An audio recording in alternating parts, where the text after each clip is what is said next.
Radhe Radhe everyone, आप सभी को हमारे वीडियो में बहुत बहुत स्वागत है। तो चलिए आज की वीडियो में हम जानेंगे कि पाप मोचनी जो एकादशी व्रत है उस व्रत को कैसे किया जाता है, कब करना है और इसका पारण कब होगा। तो आपको हम वीडियो में सारी जानकारी देंगे।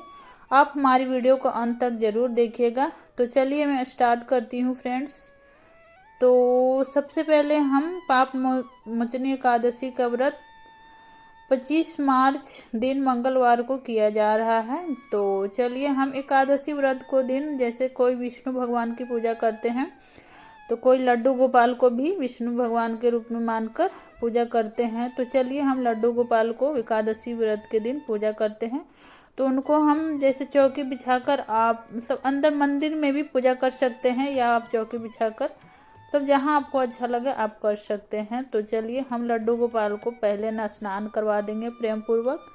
तो देखिए इस तरीके से हमने जल से और या दही से आप स्नान करवा दे उस दिन। तो देखिए हम लड्डू गोपाल को हम प्रेम पूर्वक स्नान करवा दे रहे हैं। इस वर्ष पाप मोचनी एकादशी का व्रत 25 मार्च को ही किया जा रहा है, मतलब दिन मंगलवार को किया जा रहा है। चैत्र मास के कृष्ण पक्ष में जो एकादशी आती है उसे ही हम पाप मोचनी एकादशी व्रत कहते हैं। तो पाप मोचनी एकादशी व्रत पूजा करने से तो जो मनुष्य इसका पूजा करता है उसका तो पाप नष्ट होता ही है, और तो माना जाता है उसके पूर्वजों को भी पाप नष्ट हो जाता है, मतलब उनके पूर्वजों को भी मुक्ति मिलती है। तो इस दिन एकादशी व्रत जरूर करें। तो देखिए यहाँ पे हम लड्डू गोपाल जी को स्नान वगैरह सारा करवा दिए हैं। अब उनको हम श्रृंगार वगैरह भी सारे अच्छे भावपूर्वक हम उनको कर देंगे, श्रृंगार वगैरह। तो यहाँ पे देखिए हमारे लड्डू गोपाल जी तो स्नान करके और वो सारा श्रृंगार वगैरह करेंगे। तो देखिए हमारे लड्डू गोपाल जी को हम विराजमान कर दिए हैं अपने स्थान पे। तो चलिए अब हम टीका वगैरह लगा लेते हैं। तो इस दिन एकादशी व्रत का दिन चंदन से ही सब पूजा किया जाता है। तो आप टीका लगाए तो चंदन का ही टीका लगाए। तो इस तरीके से हम चंदन का टीका लगाएंगे।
तो यहाँ पर हमने कृष्ण जी को, कान्हा लड्डू गोपाल जी को हमने वस्त्र पहना दिया। अब हम गणेश जी को भी वस्त्र स्वरूप कलावा समर्पित कर देंगे।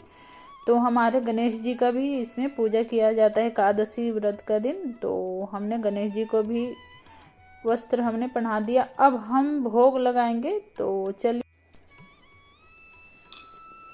तो यहाँ पे हम गणेश जी को और लड्डू गोपाल सभी भगवान को हम यहाँ पे भोग लगाएंगे। तो हम भोग के रूप में किशमिश का हम भोग लगा रहे हैं। तो यहाँ पे ना एकादशी व्रत का दिन जो पाप मोचनी एकादशी व्रत होता है उस दिन आप मतलब खीरे का भोग जरूर लगाइएगा। तो अगर आपके घर में खीरे होंगे तो आप उसका जरूर भोग लगाइए। अगर नहीं हो तो आप मतलब कोई ड्राई फ्रूट्स वगैरह का भी आप भोग लगा सकते हैं। तो चलिए हमने यहाँ पे किशमिश मतलब का भोग लगा दिए।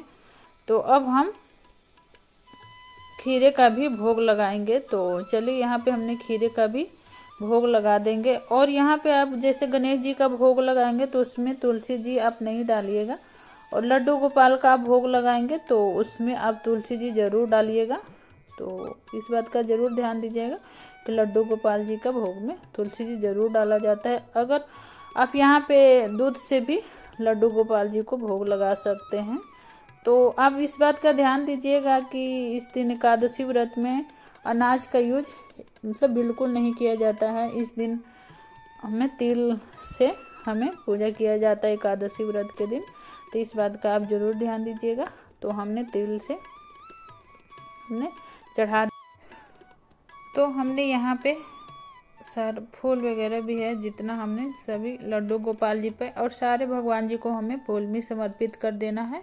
तो इस तरीके से हमने सारा भोग भी चढ़ा दिए, फूल सारा हमने समर्पित कर दिए। उसके बाद हमें भावपूर्वक बहुत प्रेम पूर्वक हमें आरती कर लेना है और भगवान से हमें पूजा में रही जो भी कमी है उससे हमें क्षमा याचना मतलब मांग लेना है। मतलब जो जाने अनजाने में हमसे गलती हो गई उसे हम क्षमा हमें कर दीजिए, तो हमें ज़रूर मांगना है इसको।